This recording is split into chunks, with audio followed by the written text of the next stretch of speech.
Hello. Hello. How are you? Why don't you tell everybody your name? My name is Blake Wilkins. I am 11 years old and I am in 6th grade. Charles Eford. Okay, and how old are you? 24. My name is Maya. Hello, Maya. How old are you? I'm 15 years old. Okay, Maya. So today I am going to show you 3 videos.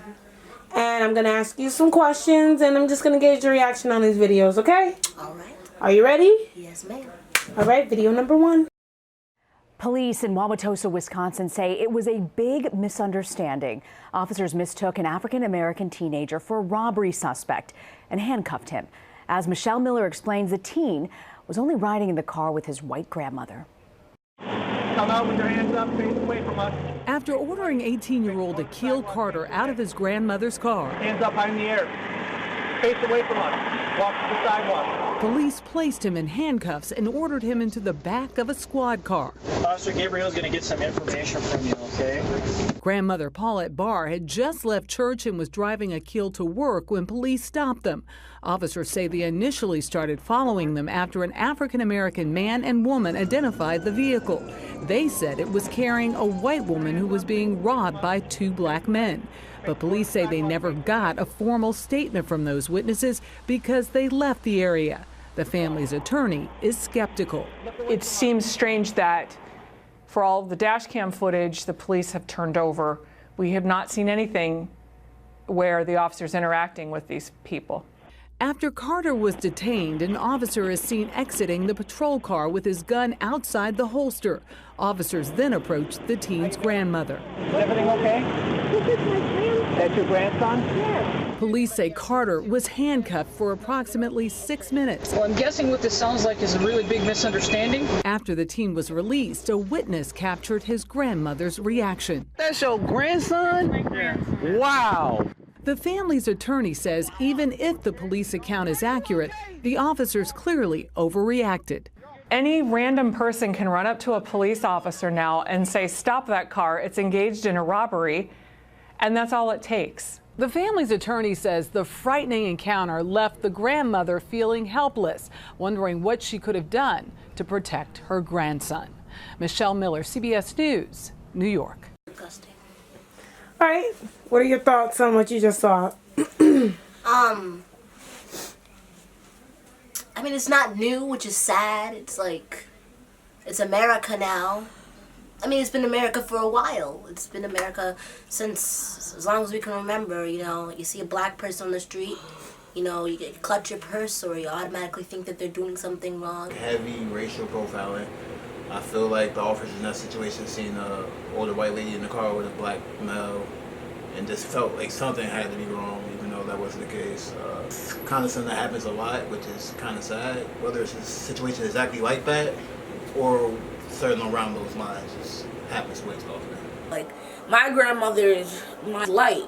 She's like, she's part white. God forbid anything happened to me because I'm in the car riding with her and I'm darker than her. I think it's just totally unfair. He pulled out his gun for no reason at the beginning. Good thing is the grandson cooperated, because if he didn't, he could have potentially got shot. What was it that we did wrong, officer? You crossed. Take your camera and point it across there at the red hand. That is a crosswalk. 1, you weren't in the crosswalk. 2, there was a red sign. You both crossed. Oh, my bad. That's a $65 ticket apiece. Get to my car. You are being legally detained. We just crossed the street. We just crossed the street without following the sign. That was it. And we got stopped. The young man in this video's name is Devontae Shipman. And he stopped right here in Jacksonville, Florida, and threatened with jail time for essentially jaywalking. You did do something illegal. You crossed the crosswalk. Yeah, I crossed the crosswalk. Against a red hand. I was sitting right there when you did it. Wasn't paying no attention. That's not that. You act like I really just committed a serious crime that's worth this time right now. It is worth the time. Walk to my car. I'm about to put you in jail. It's not often we report on jaywalking. It's a minor infraction. We've even seen cops do it.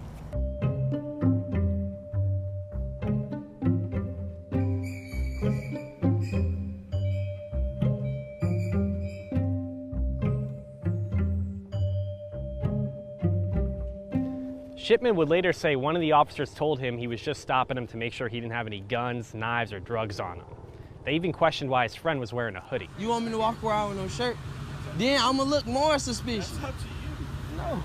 Apparently you ain't got free will. No shirt would make more sense to me than a hoodie.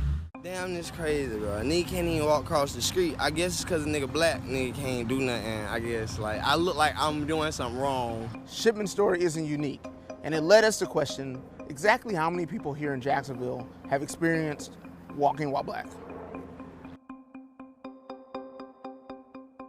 Listen to me. I am doing you a favor. I'm not telling you again. You got your ID on you? No, I don't. What's your name? Devontae Shipman. All right, so there's another infraction. In the state of Florida, you have to have an ID card on you identifying who you are. I can detain you up to 7 hours until I can figure out who you are. Not only was Shipman given a $62 ticket for failing to obey a pedestrian signal, he was also cited for walking without an ID, which harkens back to troubling racist laws. And to be clear, it's actually a citation that's meant for motorists, but the cop tried to give that ticket to Shipman anyway.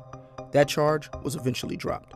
The video struck a chord with thousands of people who shared it, and here in Jacksonville, many people can relate to Shipman's story. Why would you stop two black men crossing at an intersection? I was shocked because it's like I didn't really think people actually get ticketed for things like this. You know what I mean? Like, especially not in that area. You got people that cross that intersection day and night, like continuously. So I'm trying to figure out, like, why was it this cop at this moment stopping us? Your thoughts? It was funny to me how, like many cops, like at least 4 or 5 cops walking, when there was a red light, yet 2 black males are walking, and they do it, and it's the biggest deal in the world. We can't walk the street apparently because, you know, they're gonna think we're selling drugs. We can't wear a hoodie because apparently walking without a shirt is better, which is pretty stupid, but you know, it's scary. And if it happens to an innocent black male or innocent black female, they don't face any time. I've seen it so many times on the news, and I'm only 15. There are many people who have my skin tone and are scared to go to school, scared to go out by themselves, scared to do this and that because they're afraid that they can't live their lives without being judged for it. To charge somebody for not bringing an ID and detain and put them in jail for 7 hours, that really doesn't make any sense. Maybe my age, that doesn't, you can't even have an ID yet. Urban communities are like highly, black African American communities where you see a lot of cops where they'll try to detain you or arrest you over a small offense or like a citation in hopes that you have something on you. If you can pull over somebody for, let's say, jaywalking, just like it was, and he's from Newark, New Jersey, and he's on South Orange Avenue, and it's 9 o'clock at night, the cop's thinking like 5 times out of like 6, like he's gonna have something on him. Whether it's drugs, like I said, a gun, open bottle container of alcohol or something. And that's another offense. It's just more jail time and bull crap and systematic bullshit for black men like me. Guilty of eating a breakfast sandwich. For what, my man? Detained for what? For eating. It's illegal. This commuter is being detained by police. I'm sorry. Guilty for eating a It happened outside San Francisco. 31-year-old Steve Foster was put in handcuffs and issued a citation. You came all the way from down there to single him out because he's eating a sandwich. Foster's girlfriend shot the video, and after it was posted on social media, many comments suggested racial profiling. A little man with a badge, a terrible combination, says singer Bette Midler. This is total bleep. We spoke to Foster, who works in tech, and his girlfriend, Nicole Hernandez, on the platform where his Jimmy Dean breakfast sandwich got him into trouble. The image of all of these police officers and you in handcuffs over a sandwich is jarring for a lot of people. Oh, yeah, most definitely. I mean, there's so many more important things to be worried about. It's against the law to eat. The manager of Bay Area Rapid Transit now says the officer was doing his job, but context is key. I'm disappointed how the situation unfolded. I apologize to Mr. Foster, our riders, employees, and the public who had an emotional reaction to the video. I've done nothing wrong. California law does prohibit eating in the transit system. Mr. Foster faces a maximum fine of $250 and 48 hours of community service. All right, so your thoughts? My thoughts. Very, very, very, very, very, very, very, very, very stupid. I'm definitely understanding of laws, no matter how small they are, but there's a way of going about things. Yeah, the law may flat out say something in black and white, but early morning, because the person's eating a breakfast sandwich, if it is a law for you not to be eating, there's ways of, like, can you step to the side, and then you go to another side of the platform, or can you wrap your sandwich up until you get on your check, whatever it may be. But I'm pretty sure there's other ways to handle that than having 3 police officers, come around you, escort you off the platform, Watch, if it was a white person, they would have did something totally different. They would be like, "How you doing, ma'am?" Walk right by. They wouldn't care. But in this situation, as a black person, you may get pulled over by the police. That's why you have to know to stay calm and just cooperate with them with whatever you do. They have their minds focused on the wrong things. It's stupid. Why focus on a man who's eating a breakfast sandwich, finishing it up, literally has a sliver left, and could easily plop it in his mouth and finish it before he gets on the train? I bet you if there was a white person with a whole Thanksgiving dinner eating it, they wouldn't have done anything. And it's like, there are a lot of people who do really bad things.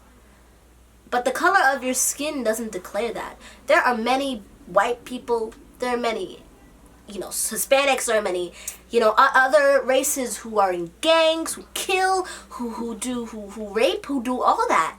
And yes, they may get charged for it, but if you're African American and you do something as to eat a breakfast sandwich on a thing, or walk with a hoodie, or do something that's minor, it is, it's like you killed someone. Are you afraid of the police? Yes.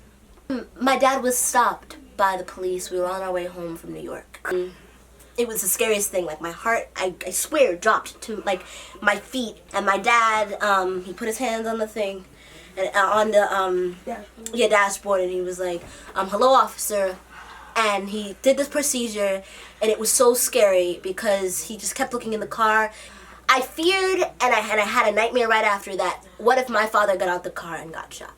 Because... What kind of questions did the police officer ask you? Or ask your father? Where are you coming from? Where do you live? And my dad said he's coming from church. He told him that he was a bishop in a church. He asked him where was he headed, and he said he was thinking of going to get something to eat because he has a family in the back. Then he looked in the back at us, but I was looking at him like, don't do anything stupid, please. I have all of this and my mom, and it was really scary.